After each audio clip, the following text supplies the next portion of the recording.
சகோதர சகோதரிகளே, நோன்பை முறிக்கக்கூடிய காரியங்களிலே மிக முக்கியமான ஒன்றுதான் வேண்டுமென்று வாந்தி எடுப்பதாகும், வாமிட் பண்ணுவது.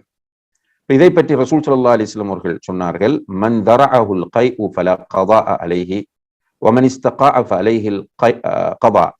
யார் ஒருவருக்கு வாந்தி வருகிறதோ, நேச்சுரலாக அவருக்கு வாந்தி வருகிறதோ, அவருடைய நோன்பு முறியாது, அவர் கலாச்சிய தேவையில்லை என்றார்கள்.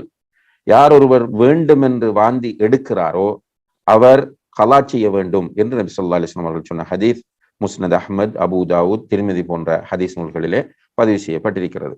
எனவே பெரும்பாலான உலமாக்கள் என்ன சொல்கிறார்கள் என்றால், ஒருவர் வேண்டும் என்று வாந்தி எடுத்தால் அவருடைய நோன்பு முறிந்துவிடும், அவர் கலா செய்ய வேண்டும், ஆனால் அவருக்கு குற்றப்பரிகாரம் எதுவும் கிடையாது.